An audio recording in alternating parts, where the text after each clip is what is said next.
como engajar então o nosso paciente no processo analítico, né? No começo parece que é muito fácil pensar sobre isso, porque a psicanálise a gente tem a prerrogativa para que ela aconteça e que haja uma escuta qualificada, um processo de escuta correto, de certa maneira sistematizado. Ou seja, a gente precisa de uma compreensão que faça com que a gente se posicione corretamente diante do nosso paciente. Isso faz muito sentido porque a análise não acontece pelo simples fato da pessoa pagar e sentar diante de você. A análise ela não acontece, ela não inicia no fato de que a pessoa no setting terapêutico senta diante de você e você está disposto a ouvi-la. Cabe lembrar que nem sempre estamos completamente dispostos e até na relação analítica, no discurso do paciente, muitas vezes a gente, por não saber intervir da maneira correta, por perdermos o ponto correto, né, a medida correta da intervenção, a gente acaba então prejudicando o processo analítico e a gente se sente muitas vezes até assim exaurido, a gente acha que aquela análise não está sendo uma análise muito boa. Bom, isso também acontece pelo fato de que a gente não está se posicionando da maneira correta, porque a análise correta no processo que deve acontecer, e é claro que eu não estou colocando um método engessado para que seja replicável em toda e qualquer análise, mas existem prerrogativas. Existem formas da gente pensar o posicionamento do analista para que a análise de fato aconteça. E se você aqui não é analista, não sai, porque essa live, essa aula é para você também. Pelo fato de que quando você é paciente, não basta você sentar e falar como que se você fosse resolver todos os problemas ali no seu analista. Não é muito bem assim que funciona, até porque, por mais que você tenha tanto interesse, que te leva até a pagar para você resolver, lembre-se que você não tem o desejo de mudar realmente ou completamente. Mas como assim, professor? Eu estou pagando, eu escolhi ir. Isso sim, soma-se como uma grande porcentagem de abertura para a análise, mas isso não quer dizer que a análise vai acontecer da maneira correta. O paciente, ele precisa então também compreender de que ele de fato não quer mudar. Até porque se quisesse, muitas das coisas que o levaram ali não teriam acontecido, né? E esse desejo de fazer com que o paciente encontre o ponto correto para uma mudança real, ela cabe ao analista. Então vocês estão percebendo que há uma certa exigência no plano terapêutico, no processo terapêutico, tanto no nível do analista quanto no nível do paciente. E aqui, por enquanto, eu estou chamando de paciente. Cliente eu nunca vou chamar, tá, gente? Há um tempo atrás eu ouvi alguém dizer, não, hoje eu chamo de cliente. Acho que foi até um aluno meu, um ex-aluno. E eu falei assim, poxa, cliente? Não, porque hoje é cliente. E eu falei, não, não é nem hoje, nem amanhã, nem nunca foi. Não é cliente. Paciente, a gente acaba tendo algumas barreiras. Prefiro o termo lacaniano analisando, porque você é analista e tem diante de si um analisando. Então você, como analista ou como analisando, precisa compreender algumas questões desse processo. Até porque eu postei hoje, inclusive, no nosso story lá no Instagram, que nem tudo aquilo que o paciente quer, né? Isso, logicamente, é uma fala muito conhecida já para vocês. O próprio Bruce Fink trabalha nesse livro como uma proposta lacaniana de que nem tudo que o paciente pede ao analista é o que ele realmente quer. Nem tudo que ele pede é o que ele realmente quer. Então a gente sabe, ligado àquilo que eu falei, que tem que ver muito também com aquele fato de que ele não deseja realmente a mudança. Ele deseja tratar aquele problema que o leva a todo domingo na hora do almoço a entrar em conflito com a família, ou que faz com que ele, na relação amorosa com o seu cônjuge, tenha dificuldades de relacionar sexualmente. Ou, entende? Mas nunca um ponto em que vai trazer um desconforto. Ele quer tirar um desconforto sem sair do lugar, ou sem ficar desconfortável para tratar. E essa é uma questão que precisa ser trabalhado na análise. Bom, então a análise em primeiro lugar. A gente pode pensar, né, como método, e esse método consiste somente em escutar? Somente em aprender a escutar? Não, porque a gente sabe que existe uma proposta de posicionamento analítico que nos é requerido para uma boa análise. O que eu estou dizendo aqui é que a gente começa com a ideia de que há um posicionamento. Há um posicionamento requerido, ou seja, requer um movimento do analista para que o paciente ele encontre lugar realmente de fala.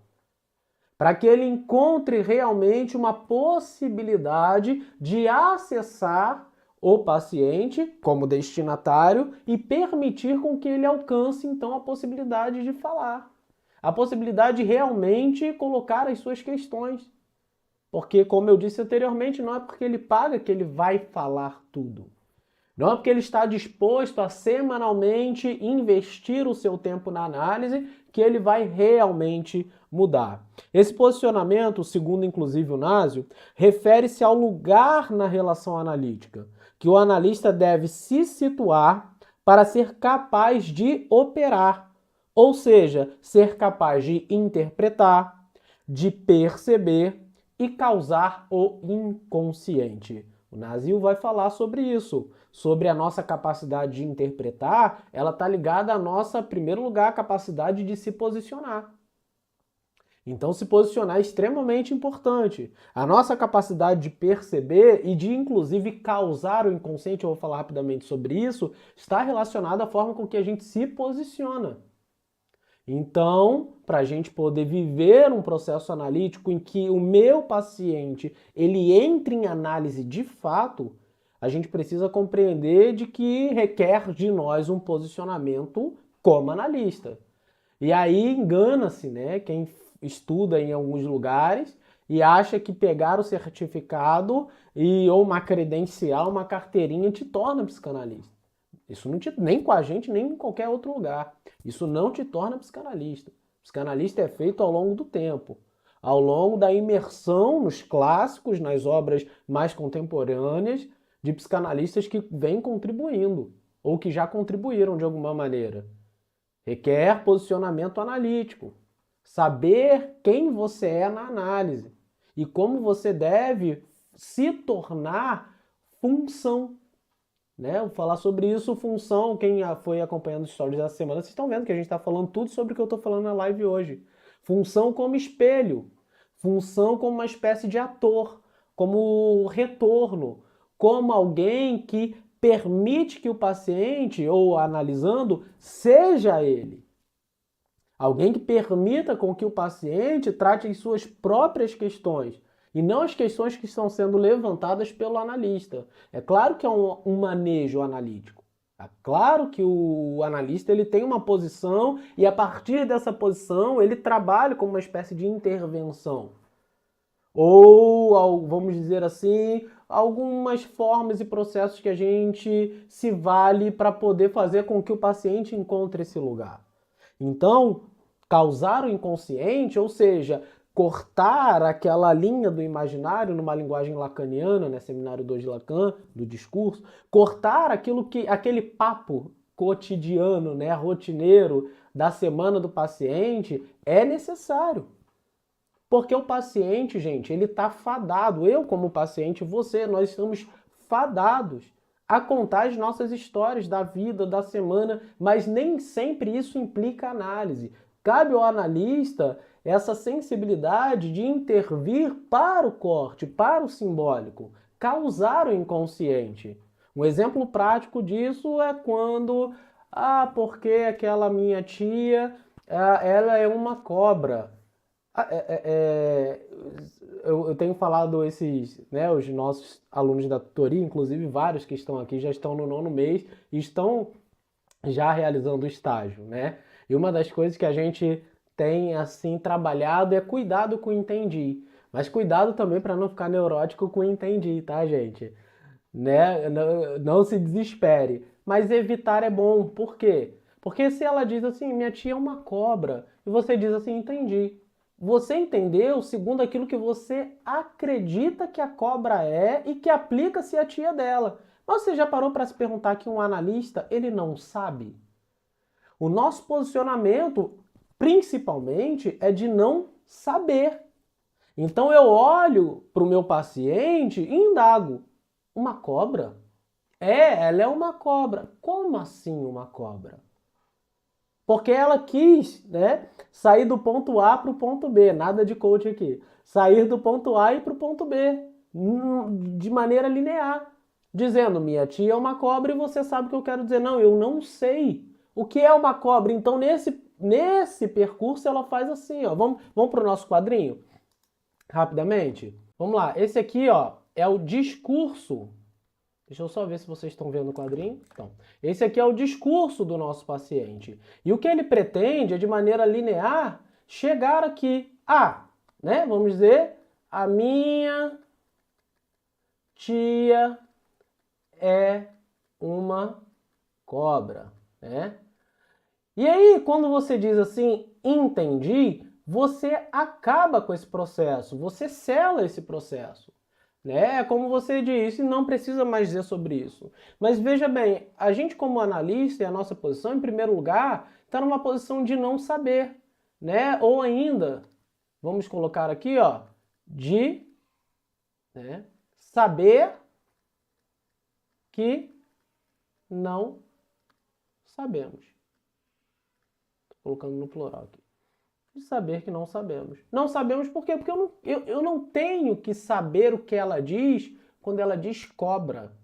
Eu tenho que perguntar o que ela quer dizer quando ela diz cobra. Então, nesse processo aqui, ó, a gente intervém. A gente causa o inconsciente. A gente diz assim, ó, como assim cobra? Aí, ao invés desse discurso se tornar linear, ele vai fazer isso aqui, ó. Não, ela é uma cobra porque ela fez isso, aquilo. Aí, ó, a tendência é o quê? Foi cortada, a tendência é voltar. Vou chamar aqui de imaginário, mas é algo mais avançado, né, para os alunos. Então, aqui, a gente vai, ó, e corta. Então, ó, aí a tendência, e a gente vai e corta. É assim que funciona o processo analítico, porque a gente não sabe. Eu não tenho que saber o que ela quer dizer com a minha tia é uma cobra, né? Ou então, quando, né, o paciente ele está dizendo, por exemplo, aí eu peguei, né, um exemplo, peguei e enchi de água. Ele quer saber o quê? Você pensou comigo o quê, né? O copo, certo? Finge que é um copo, tá, gente? Finge que é um copo. Quer encher o meu copo de água? Bom, calma aí. Como assim? Eu não vou dizer copo para ele, porque essa imagem, pensa comigo, essa imagem aqui, ela foi o quê? Retirada desse processo. Há uma resistência ao copo. Eu enchi o meu pererê pão doce de água. Tá, encher o quê? Você sabe, mas eu queria que você dissesse. Ai, gente, por que fugiu essa palavra? Pois é isso que a gente precisa entender, porque a gente não sabe. Quem sabe é o paciente. Por que ficou suspenso esse dito? Por que ficou suspenso a palavra copo? Por que isso no discurso dele não... quando você fala... Tá, aí sofreu a resistência, lutou, lembrei copo. E quando você pensa sobre copo, você quer... Já aconteceu alguma coisa relacionada a copo? Por que foi difícil dizer copo? E não, nunca pensei em nada, mas você falando agora, me veio uma lembrança, né, de que há 10 anos atrás, quando eu fui beber água, enquanto eu pegava o copo, né, eu vi meu pai agredindo a minha mãe, o copo caiu e quebrou no susto que eu levei e... Ok? Isso eu estou conjecturando aqui com vocês. Vocês estão entendendo uma coisa? A gente não sabe. E essa é a nossa posição de não entendimento. Então, uma coisa que a gente precisa entender, que é muito legal, é de que quando a gente fala de que o principal método da análise é a associação livre, o que a gente quer dizer? Que ela é livre, né? Vamos tomar aqui termos ainda lacanianos. Que ela é livre. Associação livre, ela é livre. Mas quando a gente fala livre, não é tanto assim. Deixa eu até botar aqui para não confundir. Não é tanto assim, não é tão livre assim. Por quê? Porque o nosso inconsciente ele se organiza para poder dizer, substituir, negar a palavra, suspendê-la. Ele faz isso. Então, sempre que a gente discursa, sempre que a gente fala, nunca é a gente falando, nunca é o paciente falando sozinho, nunca é só o Sérgio, né? É sempre Sérgio e outro que fala. É sempre esse trajeto. Então, para que esse outro seja visto, o nosso corte tem que acontecer. Porque se ele sai do A e chega para o B de maneira linear, não há o processo de reconhecimento do outro, ou seja, o inconsciente que acontece na análise não vai acontecer. A gente nega esse processo. Vocês estão entendendo?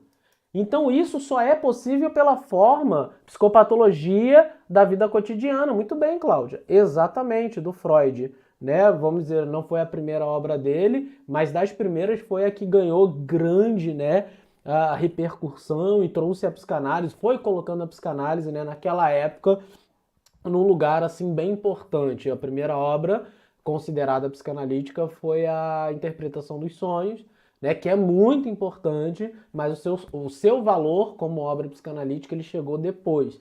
O primeiro livro que deu esse boom assim, que fala sobre isso, versa sobre isso, é a Psicopatologia da Vida Cotidiana. Muito boa essa obra, depois que li nunca mais fui a mesma, a Clarice está falando. Não tem como, né? E que revela pra gente esse nosso, vamos dizer, os nossos lapsos, os atos falhos, aquilo que nos falta, aquilo que nos sobra, aquilo que no nosso discurso, ou seja, no empenho inconsciente, na relação, precisa ser visto, precisa-se de atenção. Isso é muito importante para a gente. É muito legal, né, pensar isso. Bom, mas isso, como eu disse, isso foi só para explicar o causar o inconsciente. Para causar o inconsciente, a gente tem que partir, então, de um posicionamento correto. E pasmem vocês, existem muitos analistas, psicanalistas, né? Não é principalmente psicanalistas, infelizmente, psicanalistas também, que não sabem sobre como se posicionar, sobre como realizar um processo introdutório que vai tornar o nosso paciente capaz de ser analisado, ou de se pôr em análise, ou ainda de se tratar. Então, não é tão simples. Voltando ao comecinho, não é porque ele paga, não é porque ele quer, não é porque ele senta diante de você no divã que ele está preparado para sofrer esse corte. Isso é realizado por conta do nosso desejo. Tomando o livro do Bruce Fink, O Desejo do Analista, né? Tomando Lacan, O Desejo do Analista. O desejo do analista em querer trazer esse movimento para que a análise com o nosso paciente de fato aconteça. Então, saber se situar é responder a essa pergunta do Bruce Fink: como levar os pacientes de ideias corriqueiras, o que fazer na terapia, até ponto em que eles realizam um autêntico trabalho analítico.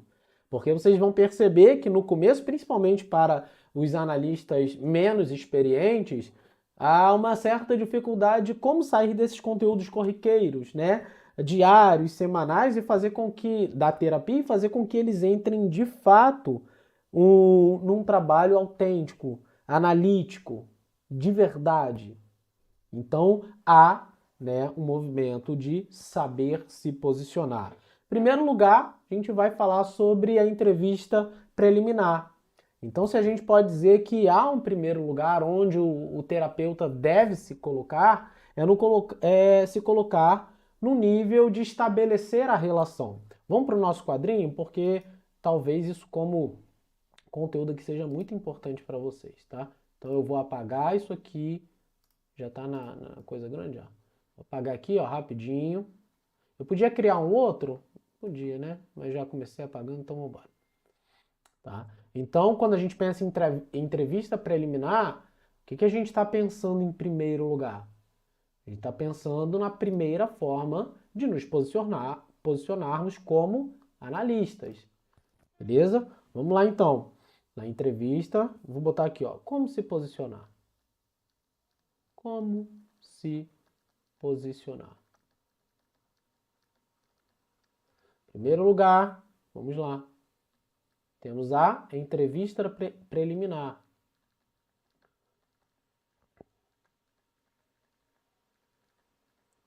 Entrevista preliminar. Entrevista preliminar. Bom, então a gente vai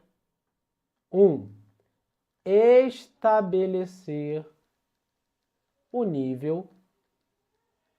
Opa. Sérgio, a gente faz isso no comecinho, de preferência, o nível de relação, né? A gente vai estabelecer o nível de relação. Em primeiro lugar, a gente estabelece o nível de relação. O analista ele deve deixar claro que tudo na relação deles é significativo, no sentido de mostrar ao paciente assim de que não, a gente não é amigo.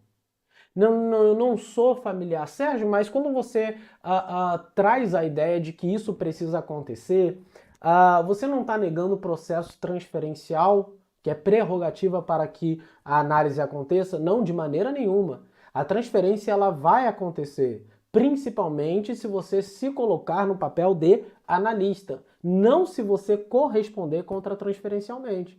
Porque a transferência é um processo natural, vamos dizer assim, tá? Afetivo do paciente. Mas a gente se coloca como uma barreira diante dessa transferência.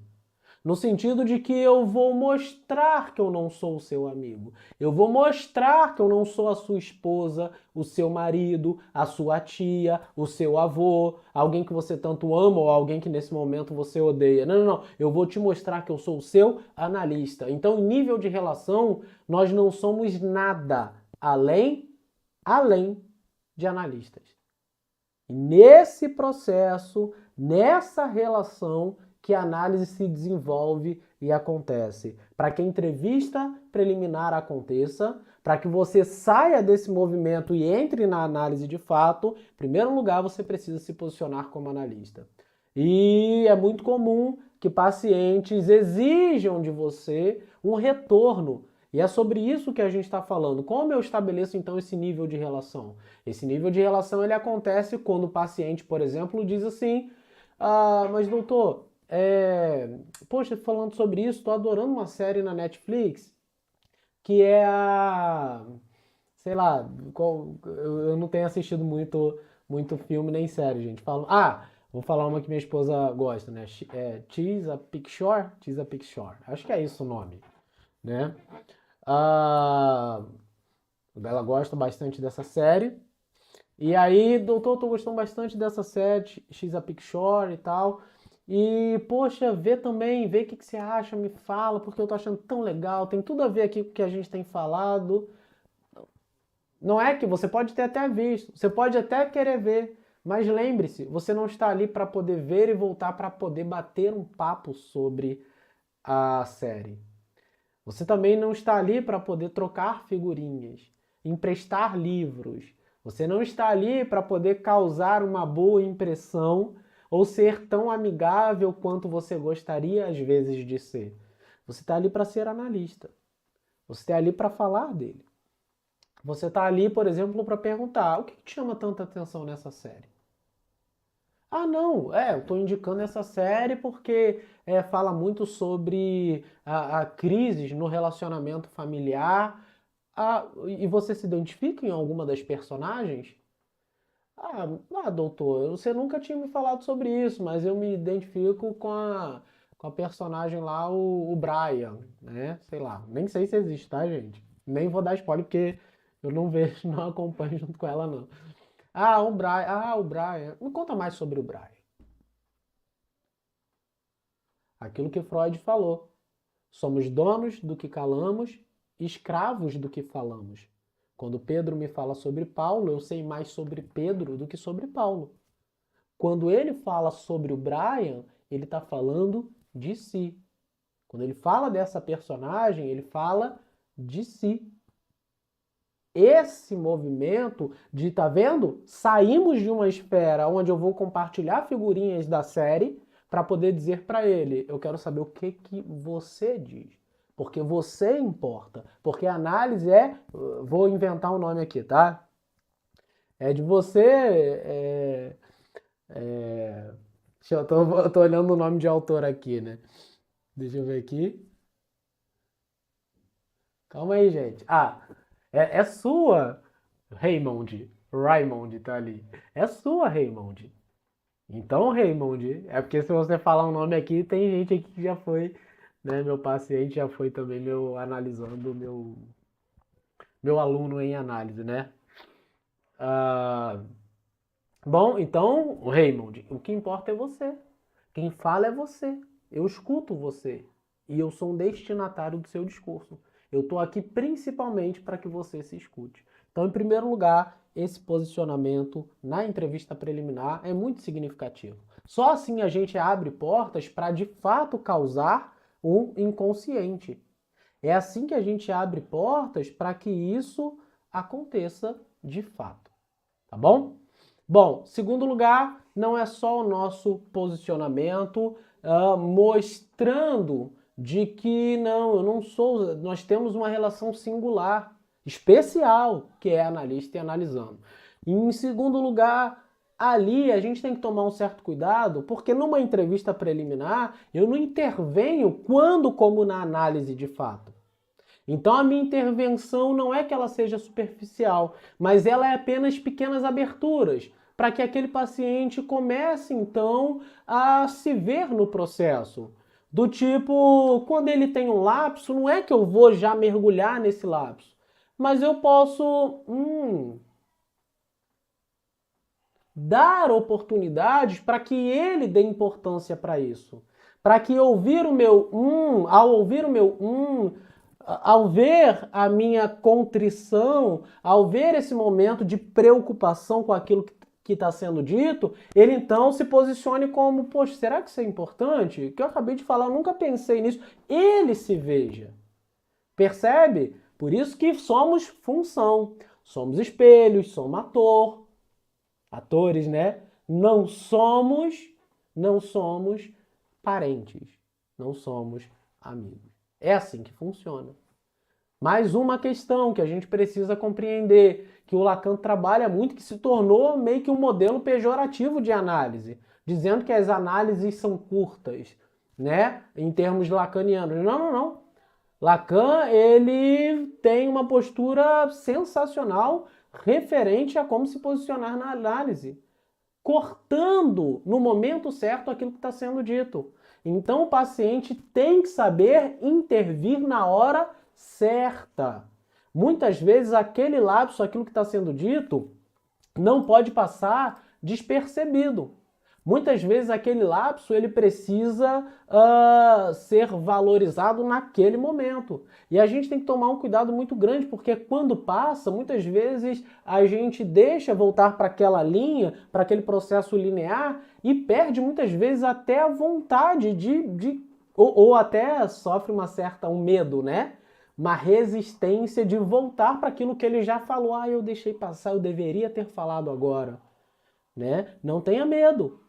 Saiba educadamente voltar ao assunto. Articule gentilmente a forma com que ele vai voltar para aquele ponto que é muito importante para ele.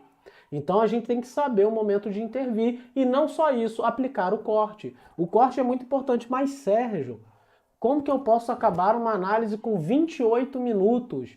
Gente, 28 minutos em que você fez o corte correto, são 28 minutos que valeria mais do que uma hora ouvindo blá blá blás, seminário 20 do Lacan, não lembro, blá blá blás, né, do paciente. E acredite, há muito blá blá blá. Blá blá blá no sentido de que ele está falando e se não soubermos intervir da maneira correta, aquilo vai se tornar apenas um conteúdo que não acrescenta, não agrega análise. Então você pode falar 1h30 e de repente o novo analista pensa assim, nossa, tá vendo? Muitos conteúdos. Tá, muitos conteúdos que você fez o que com eles?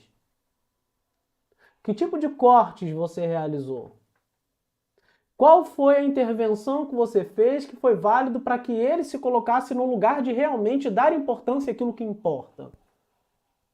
Então, o corte lacaniano não é análise curta. O corte lacaniano é o corte correto, no momento correto, onde ele angustia, muitas vezes, um exemplo, ele fala aquilo sobre algo que importa e você diz assim, muito bem, vamos voltar na próxima semana. Mas agora que eu estou falando uma coisa tão importante, exatamente. Porque se eu deixo passar, você sai disso que é tão importante agora para algo que não tem mais valor. Se eu deixo passar, você não vai para casa pensar a semana inteira sobre isso, porque a vida inteira você não quis pensar. O que te faz, né, imaginar que aqui em análise você vai pensar? Eu corto. Quando eu corto você, aquilo soa tão forte, tão importante, que eu vou para casa, fico com aquilo, penso naquilo. Quantas vezes, né, gratificante o paciente voltava e falava assim, doutor, fiquei a semana inteira com isso na cabeça. Fala, então vamos lá. Então vamos te ouvir. Vamos falar. Entende? Esse é o processo. Esse é o processo. Então a gente precisa saber se posicionar, saber fazer uma boa entrevista preliminar, estabelecer o nível de relação, dar abertura para que a intervenção comece a acontecer e de fato não ter medo de intervir e muitas vezes com um corte analítico.